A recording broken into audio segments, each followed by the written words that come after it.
नमस्कार. आचार्य 90 FM आपलं सर्वांचं मनपूर्वक स्वागत. मी प्राध्यापक व्यंकट माने, कनिष्ठ महाविद्यालय वाणिज्य विभाग प्रमुख. आज स्पर्धा परीक्षेच्या संदर्भामध्ये मार्गदर्शन करण्यासाठी माननीय सतीश जाधव सर या ठिकाणी यांना आमंत्रित करण्यात आलेलं आहे. सतीश जाधव सर, मी यांना आचार्य 90 FM हार्दिक स्वागत करतो. नमस्कार सर.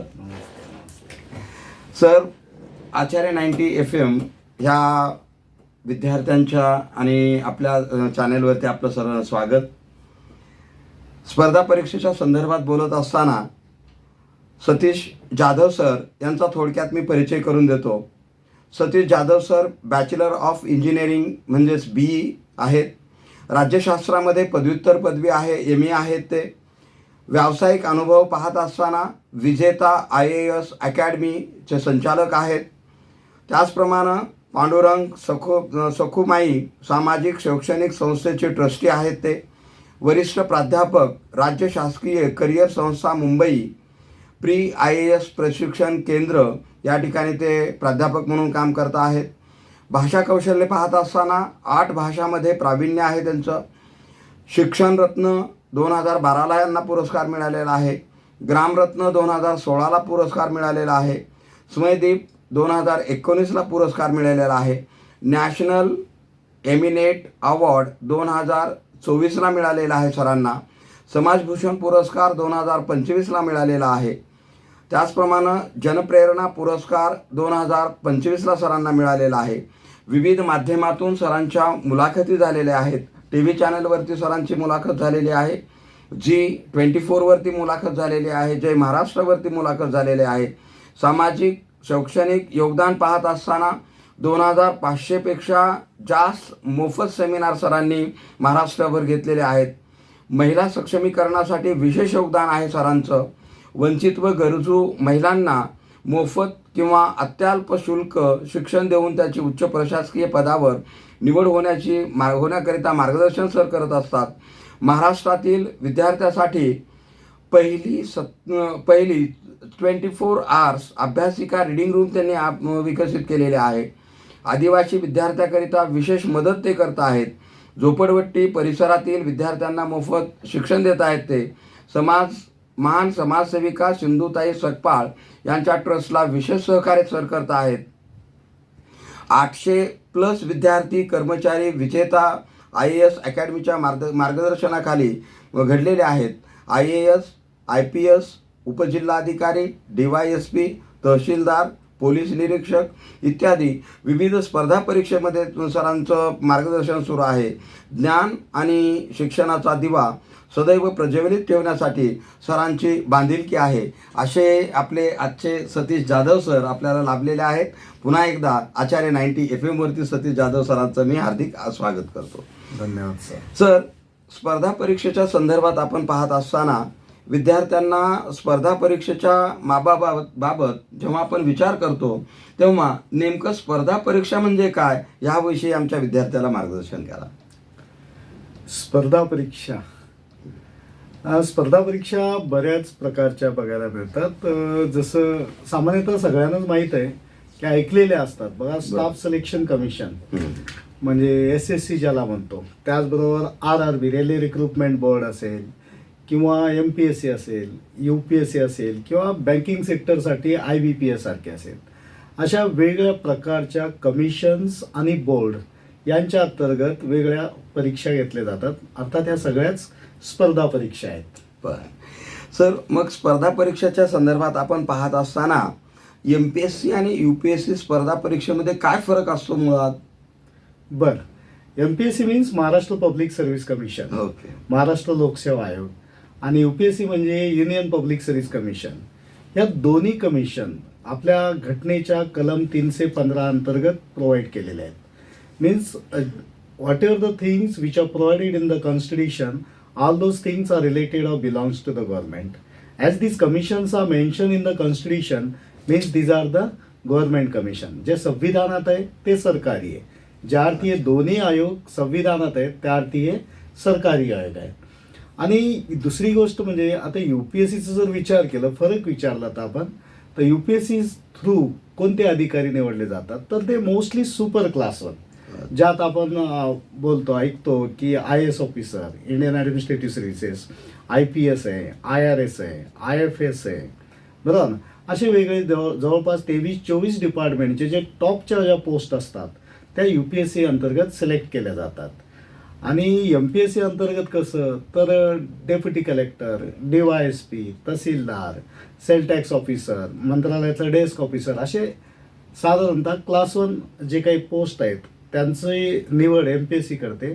त्याचबरोबर MPSC काय करते, क्लास 2 जसं police sub inspector, sale tax inspector, assistant section officer मंत्रालय, ह्या क्लास 2च्या पण पोस्ट MPSC कडूनच निवडल्या जातात. त्याचबरोबर MPSC क्लास 3च्या पण पोस्ट जे काय असतील त्याच्यासाठी पण MPSC कडूनच निवडल्या जातात. म्हणजेच काय, MPSC क्लास 1, क्लास 2, क्लास 3 या पोस्टसाठी ज्या ज्या काही पोस्ट आहेत यांची निवड करते. आणि UPSC सुपर क्लास 1 म्हणजे IAS IPS. Thank you sir. मी म्हणतो मग ह्या स्पर्धा परीक्षा देण्यासाठी विद्यार्थ्यांना बेसिक क्वालिफिकेशन किंवा त्यांचं काय अर्हता असली पाहिजे किंवा क्वालिफिकेशन काय असलं पाहिजे? बरं, MPSC असो किंवा UPSC असो, मोस्टली ज्या जनरल कॉम्पिटिटिव्ह एक्झाम आहेत त्या कोणत्याही जनरल कॉम्पिटिटिव्ह एक्झामसाठी एज्युकेशनल क्वालिफिकेशनचा जर विचार केला, शैक्षणिक अर्हतेचं, तर कुठलाही ग्रॅज्युएट ह्या परीक्षा अपियर करू शकतो. अच्छा.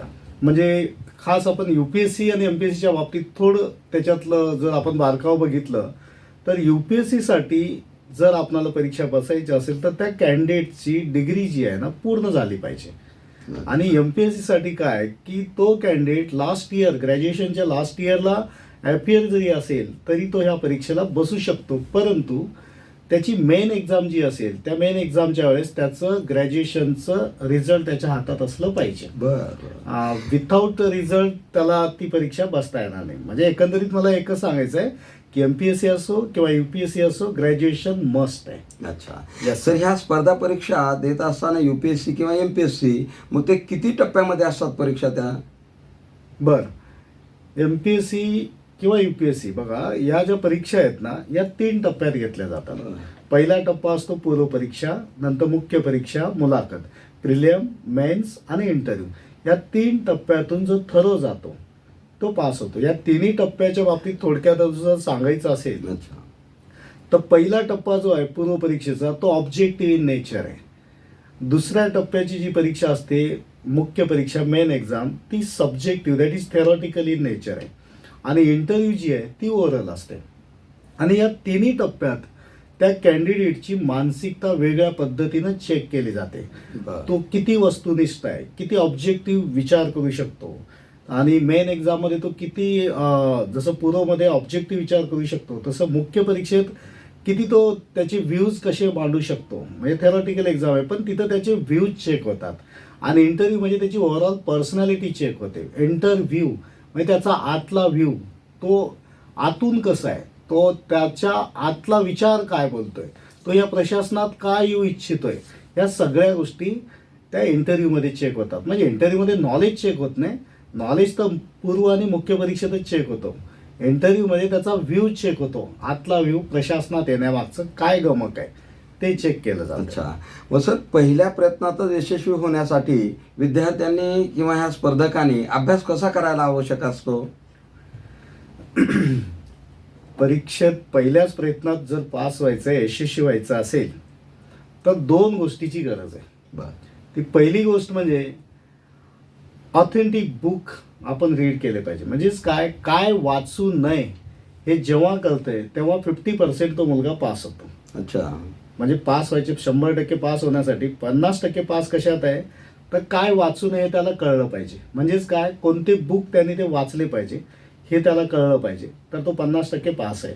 पण रिमेनिंग 50% पास होण्यासाठी त्याला ते कसं वाचावं. बरं. मटेरियल आहे तुमच्याकडे, भरपूर पुस्तक आहे, सगळे चांगले ऑथेंटिक मटेरियल दिले, त्या मटेरियलमधून सगळे क्वेश्चन येऊ शकतात, एवढं स्टँडर्ड मटेरियल आहे तुमच्याकडं, तरी पण पास होणार नाही. का? कारण त्या मटेरियलचं वापर कसं करायचं ते माहीत नाही. तुमच्या हातात बॉम्ब आहे पण ते बॉम्ब टाकायचंच माहीत नाही तर बॉम्ब तुमच्याच हातात फुटणार आहे. बरोबर. म्हणजे तुमच्याकडे किती क्वालिटी कंटेंट असेल तरी तुम्ही त्याचं वापर करायचं कळालं नाही तर ते तुम्ही पास होऊ शकत नाही, म्हणजे त्याच्यात यशस्वी होऊ शकत नाही. मग पास होण्यासाठी म्हणजेच काय इनडायरेक्टली आपण प्रश्न मला विचारला की पहिल्या प्रयत्नात पास कसं व्हायचं. बरोबर. तर एक तर मी म्हटलं बुक चांगले घ्या ऑथेंटिक, दुसरं त्या बुकचा वापर करता आलं पाहिजे. ते वापर करणं म्हणजेच अभ्यास करणं. वा. म्हणजे कसं तर काय त्या बुकच्या दोन गोष्टी आपण पहिलं तर काय केलं पाहिजे की बेसिक रिडिंग केले पाहिजे. बेसिक बुक जे आहेत जसं महाराष्ट्र बोर्ड आहे त्याचे काही बुक्स असतील, त्याचबरोबर NCERT असतील.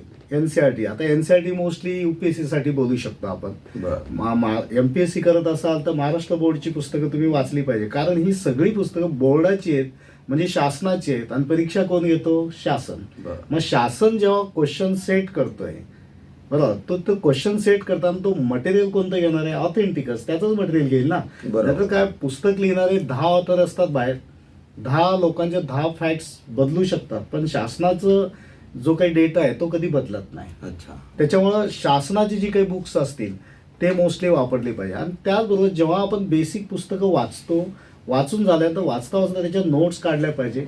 त्याच्यानंतर सेकंड स्टेजमध्ये आपण कुठे गेलं पाहिजे तर एक एक सब्जेक्ट जो आहे तो हिस्ट्री असेल, असं आहेतच किती 5-6 सब्जेक्ट स्पर्धा परीक्षा जनरल स्टडीमध्ये. हिस्ट्री असेल, geography, political science, economy, environment, current affair. त्यात समजा हिस्ट्री आहे तर हिस्ट्रीला एकच ऑथेंटिक जो काही रेफरन्स क्वालिटी रेफरन्स घेतलं पाहिजे. जॉग्राफीसाठी एकच रेफरन्स वाचलं पाहिजे. नाही तर काय भाराभर पुस्तकं वाचून उपयोग नाही.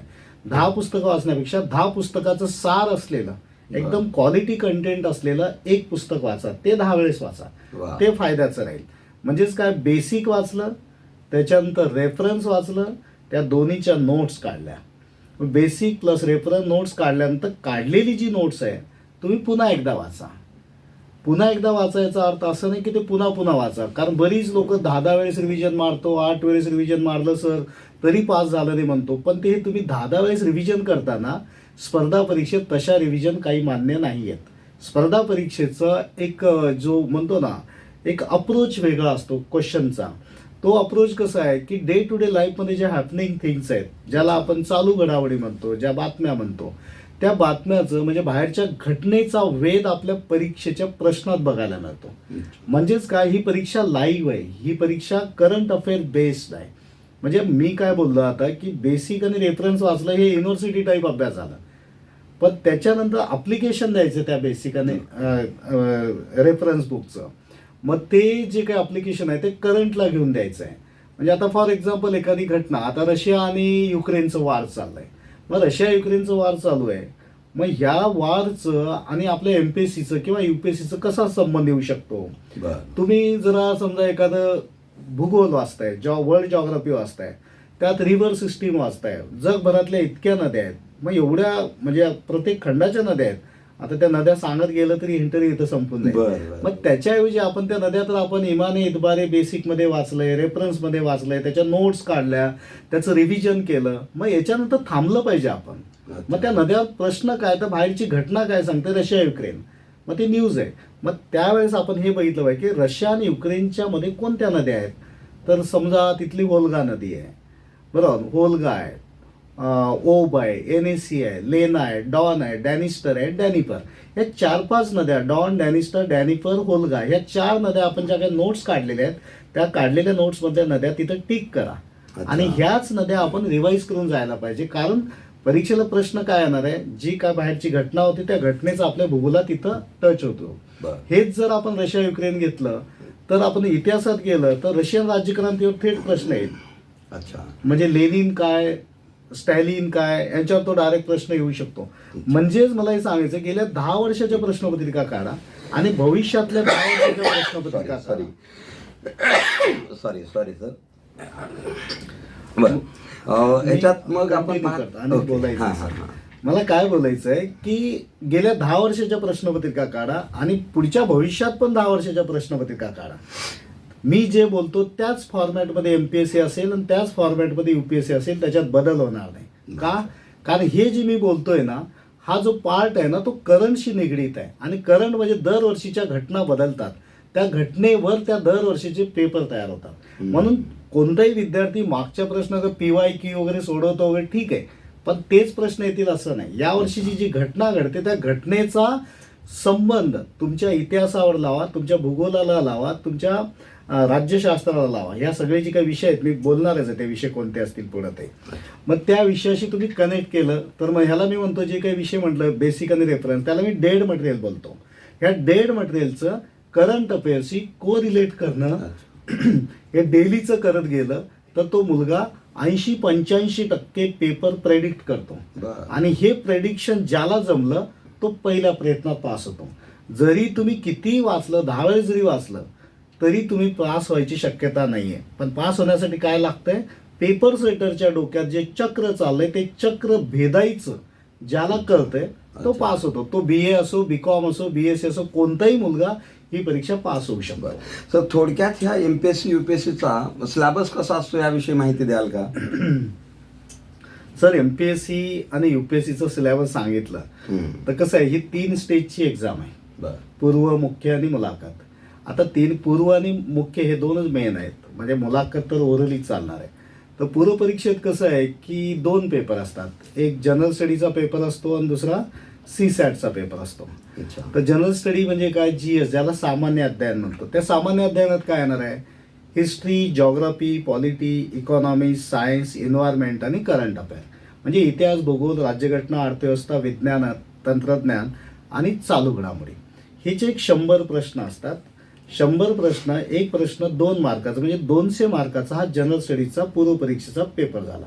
आणि दुसरा पेपर CSAT म्हणजे सिव्हिल सर्व्हिसेस ॲप्टिट्यूड टेस्ट, तो त्याच्यात 80 प्रश्न येतात आणि एका प्रश्नाला 2.5 मार्क, म्हणजे 200 मार्काचा हा CSATचा पेपर झाला. आता हे दोन्ही पेपर जे आहेत ते ऑब्जेक्टिव्ह आहेत, म्हणजे वस्तुनिष्ठ असतात, म्हणजे MCQ टाईप. आणि मुख्य परीक्षा जर घेतली तर मुख्य परीक्षा थेरॉटिकल आहेत. या मुख्य परीक्षेला आता कसं आहे, 2025 पासून MPSC आणि UPSC या दोन्ही परीक्षा ज्या आहेत ना, त्या दोन्ही परीक्षेचं स्वरूप सेम झालेलं आहे, सिलेबस पण सेम झालेला आहे, जवळपास 95% सेम आहे. म्हणजे आजच्या डेटला जो MPSCची तयारी करतो तो मुलगा UPSCची तयारी पण तेवढ्याच ताकदीने करू शकतो. MPSC पूर्ण चांगलं केलं असेल तर UPSC पण तो 101% पास होतो. आता मेन एक्झामच्या बाबतीत आता सांगायचं सिलेबसचं, तर मेन एक्झाम कसं आहे सर, थेरॉटिकल आहे, युनिव्हर्सिटीचे पेपर कसे असतात त्या टाईप आपल्याला लिहायचं आहे. तर त्याच्यात कसं एक ऑप्शनल सब्जेक्ट आपल्याला सिलेक्ट करावं लागतं. ऑप्शनल सब्जेक्ट काय, म्हणजे ऐच्छिक विषय. तुम्ही history, geography, political science, public administration हे कुठलेही विषय घेऊ शकता, किंवा तुमची जी स्ट्रीम आहे, इंजिनिअरिंग असेल किंवा मेडिकल सायन्सवरून आला असेल ते पण घेऊ शकता. परंतु ते घेताना आपण आपले काही लोक सिनियर असतील किंवा काही मार्गदर्शक असतील त्यांना विचारून घेतलं पाहिजे. का? कारण हा जो ऑप्शनल सब्जेक्ट आहे तो 500 मार्काचा आहे, त्याचे 2 पेपर आहेत एका सब्जेक्टचे ऑप्शनलचे, पेपर 1 पेपर 2, 250 मार्काचे. आणि त्याचबरोबर जनरल स्टडीचे 4 पेपर येतात.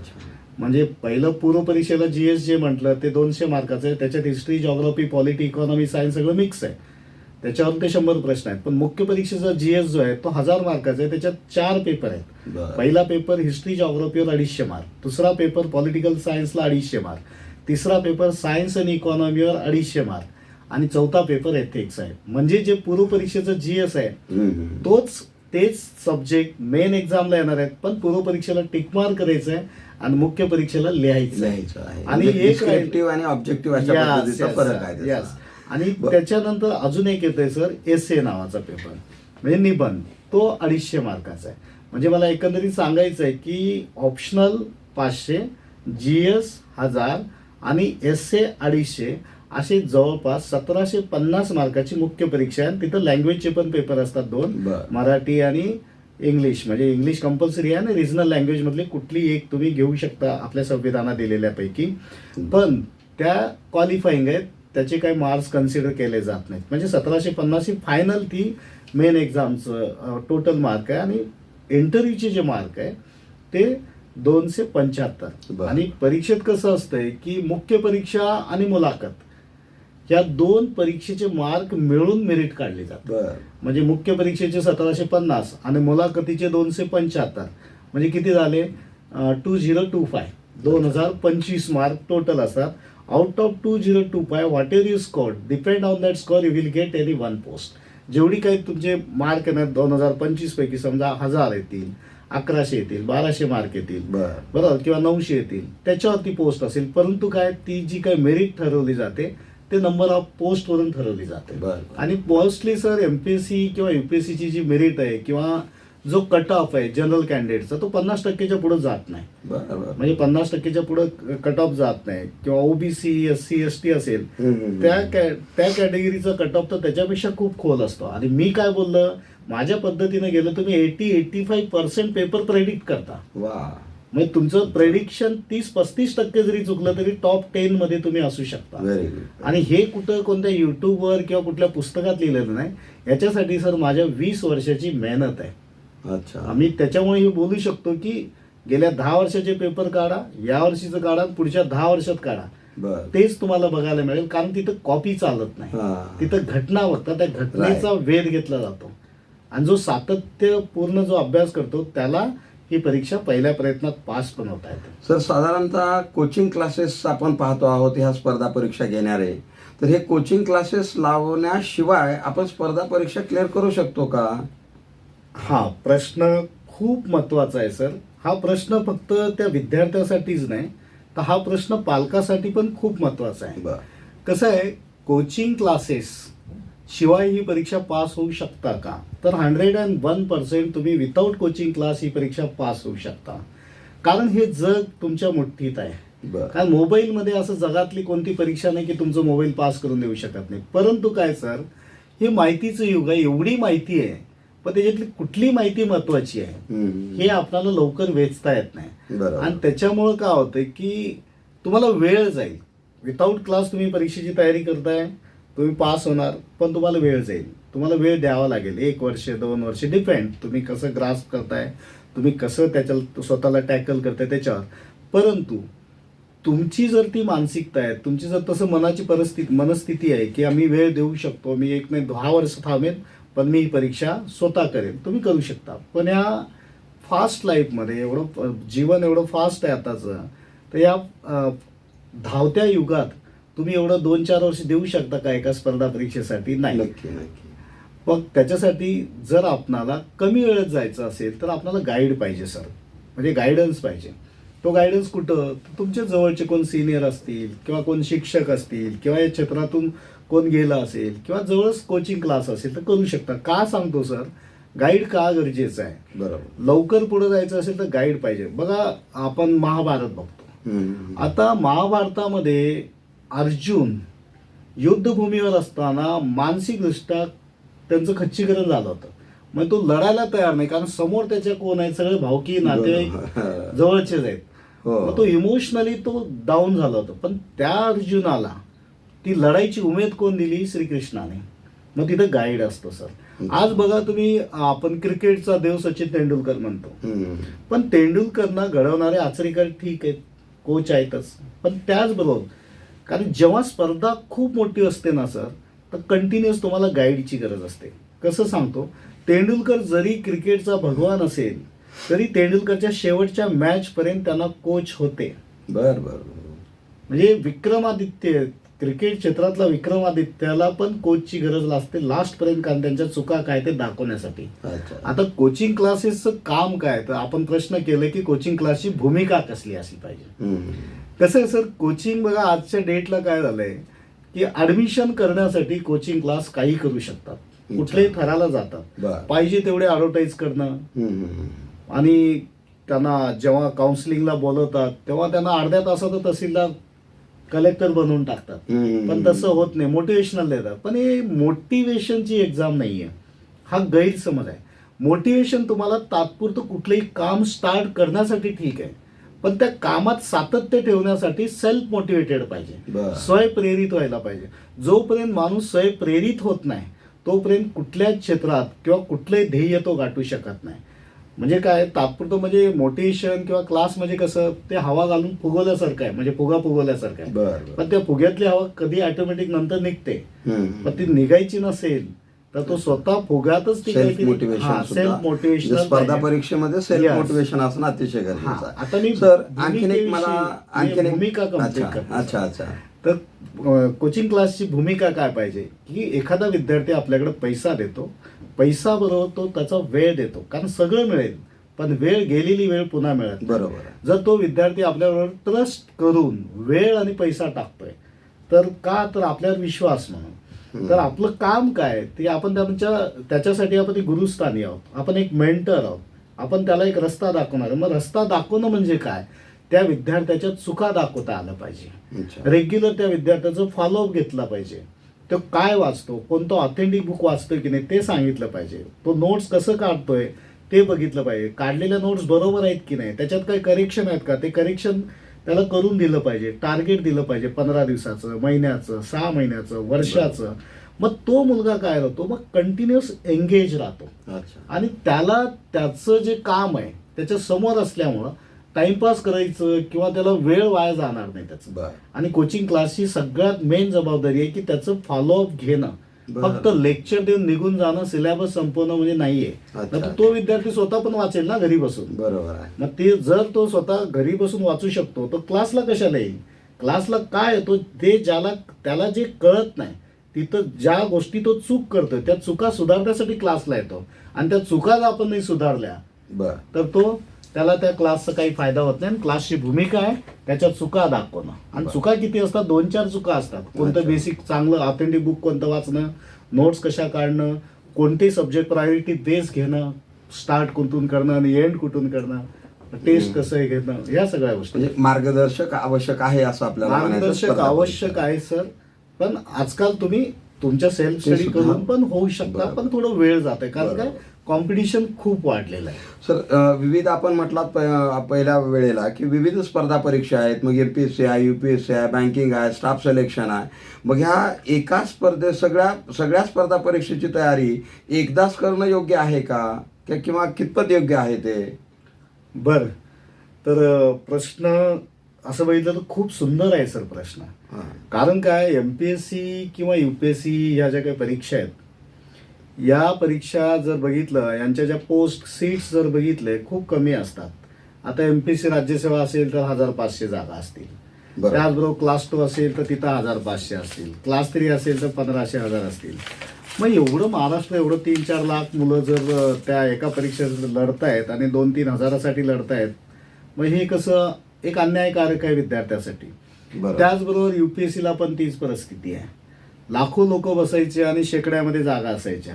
बरोबर. त्याचबरोबर काय की माझं असं मत आहे की MPSC आणि UPSC करता करता तुम्ही ज्या काही इतर परीक्षा आहेत, स्टाफ सिलेक्शन कमिशन, बँकिंगच्या असेल, रेल्वेच्या असेल, त्याची पण तयारी करावं. बरं. पण माझं असं मत आहे की त्याची सेपरेट तयारी करू नये. कारण क्लासवाले तुम्हाला सगळ्या टाईपचे परीक्षा ज्या असतील ना त्याच्यानुसार तुम्हाला क्लासेस आहेत त्यांच्याकडे. पण तसं न करता माझं स्पष्ट मत आहे, तुम्ही एक तर प्युअर राज्यसेवा MPSCची तयारी करा किंवा प्युअर UPSCची एक तयारी करा. कारण आजच्या डेटला तर दोन्ही एकच झाले. अच्छा. तुम्ही राजपत्रित अधिकाऱ्याची म्हणजे राज्यसेवेची किंवा म्हणजे MPSCची किंवा UPSCची तयारी करा, पूर्ण ठरव. तर ती तयारी केली ना सर, तर काय होणार आहे की तुम्ही ह्या ज्या इतर परीक्षा आहेत, बँकिंग, रेल्वे, स्टाफ सिलेक्शन, या सगळ्या परीक्षा लाईन लावून पास व्हाल. बरं. कारण पण या तयारी न करता या परीक्षेचे, प्रत्येक परीक्षेचे फॉर्म भरायचे, तर तसं केलं तर तुम्ही या सगळ्या परीक्षा फेल होत जाल. बरं. का सांगतो, कारण ह्या जेवढ्या स्पर्धा परीक्षा आहेत, स्टाफ सिलेक्शन कमिशन असेल, रेल्वे असेल, MPSC असेल, UPSC असेल, ह्या सर्व स्पर्धा परीक्षेसाठी सर कॉमन तेच वाचायचं आहे आपल्याला, जनरल स्टडी. त्याच्यात काय, UPSCचा अभ्यास केलं किंवा MPSCचा अभ्यास केलं, हे राजपत्रित अधिकाऱ्यांच्या पोस्ट आहेत, यांचा सिलेबस खूप स्टँडर्ड असतो. आता त्याच्यात तिथं काही GS आहे, GS मध्ये समजा हिस्ट्री बोलला मी, तो हिस्ट्री सगळ्याच परीक्षेला येणार आहे. पण इथला हिस्ट्री UPSC MPSCचा चांगला असतो, डेप्थ मध्ये असतो. आणि तो डेप्थ मधला हिस्ट्री जर केला आपण चांगलं, तर इतर स्टाफ सिलेक्शन, रेल्वे त्याच्या कम्पेअर थोडं कमजोर असतो. मग त्या परीक्षेत तिथं होऊन जातं. मग त्यासाठी ते हिस्ट्री सेपरेट वाचायची गरज नाही लागणार. मग माझं असं मत आहे की एकदा अभ्यास पूर्ण करून घ्या जनरल स्टडीचा. एकदा अभ्यास पूर्ण करून घेतलं तर लाईन लावून सगळ्या परीक्षा तुम्ही पास होऊ शकता. पण एक एक परीक्षेचा अभ्यास करत करत तुम्ही कुठली पुस्तकं घेऊन वाचत असाल तर ते चुकीचं राहील. साधारणतः ह्या स्पर्धा परीक्षा देत असताना आपण दररोज किती वेळ अभ्यास करणं अपेक्षित असतं? बघा सर, हा प्रश्न खूप विद्यार्थी विचारतात, पालक विचारतात, सर माझा मुलगा अभ्यासच करत नाही, 2 तासच करतो, 1 तासच करतो, 5 तासच करतो. तसं नाही. माझं स्पष्ट मत आहे, अभ्यास किती वेळ करतो त्यापेक्षा तो कसा करतो हे महत्वाचं आहे. कारण बघा, एक एक्झाम्पल देतो. एखादा विद्यार्थी 6 तास अभ्यास करतो आणि एखादा विद्यार्थी 12 तास अभ्यास करतो. समाजाची काय मानसिकता असते की जो 12 तास अभ्यास करतो तो हुशार बरोबर. आणि 6 तास अभ्यास करतो तो साधारण मुलगा. पण परीक्षा घेतली आणि 6 तास करणाऱ्याला 60% आहेत हम्म. आणि 12 तास करणाऱ्याला पण 60% आहेत. मग हुशार कोण आहे? तो 6 तासवाला, अच्छा. 12 तासवाला नाही. बरं. म्हणजे मला असं सांगायचं की किती वेळ बसण्यापेक्षा कसं बसलं ते महत्वाचं आहे. अच्छा. हा, म्हणजे मला अभ्यासाची क्वालिटी पाहिजे आपल्याला. बरोबर बरोबर. मग हे सर, मग हा स्पर्धा परीक्षा देत असताना टाइम मॅनेजमेंट कसं केलं पाहिजे आपण? आता बघा सर, कसं आहे, हे स्पर्धेचं युग आहे. बरं. कोणताही कॅन्डिडेट 100% स्पर्धा परीक्षेसाठीच वेळ देतोय असं नाही. मी खूप जनरल बोलतोय, हो हो. म्हणजे असं अकॅडमिक बोलणार नाही, कारण हे अकॅडमीच्या नंतरच्या सगळ्या परीक्षा आहेत. कारण विद्यार्थ्यावर काय आहे की जो ग्रॅज्युएट झालेला आहे तर त्याचं कसं आहे की सर त्याला जबाबदाऱ्या पण असतात. आता मुंबईसारख्या ठिकाणी, पुण्यासारख्या ठिकाणी, सिटी एरियामध्ये एखादं घर घेतलंय वडिलांनी, मग त्याचा हप्ता आहे, मग त्या मुलाला थोडंफार काम पण करावं लागतं आणि स्पर्धा परीक्षेची पण तयारी करावी बरोबर. लागते. मग त्याचं शेड्यूल वेगळं असतो की एखादा कॉलेजचा विद्यार्थी आहे त्याला फक्त कॉलेज करावं लागतं आणि स्पर्धा परीक्षेची पण तयारी करतो, त्याचं शेड्यूल वेगळं आहे.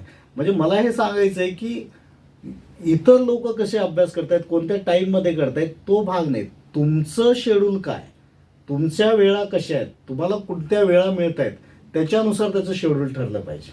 म्हणजे एकाचं शेड्यूल, म्हणजे एखादा अधिकारी येतो, तो बोलतो मी 3 वाजता उठलो, 4 वाजता उठून बसायचो, अभ्यास करायचो. पण एखादा विद्यार्थी जॉब करून याची तयारी करतोय आणि तो शिफ्टमध्ये असेल, सेकंड थर्ड शिफ्टमध्ये नाईटला, बरोबर. मग त्या अधिकाऱ्याचं कॉपी करून नाही होत. आणि कॉपी करून कधी माणूस मोठा होत नसतो, नक्कीच. आणि तो फॉलोअर बनतो, लीडर नाही बनत. If you want to become the leader you should be a creator, you should be a creative one. म्हणजे स्वतःचा विचार असलं पाहिजे. म्हणजे म्हणजे म्हणजे माझं हे काय इनडायरेक्टली हे सांगायचं आहे की तुमच्या सोयीनुसार तुम्ही अभ्यास करा. फक्त मला एवढं सांगायचं की त्या सोयीनुसार म्हणजे काय वेळा, म्हणजे तुमचं ध्येय काय, त्या ध्येय किती वेळेत होणार आहे तुम्हालाच माहीत असतंय. आणि स्वतःच्या मना एवढं मोठं न्यायालय कोणतं नाही, त्याला माहीत असतंय आपण काय करतोय. बरोबर. हां सर. हां, ह्या स्पर्धा परीक्षेच्या तयारी करणाऱ्या विद्यार्थ्याला आपण काय संदेश द्याल सर? हा प्रश्न चांगला आहे सर. स्पर्धा परीक्षेची तयारी करणाऱ्या विद्यार्थ्यांना काय सल्ला द्यायला पाहिजे? बघा सर, स्पर्धा परीक्षेत काही विद्यार्थी यशस्वी होतात. बरोबर.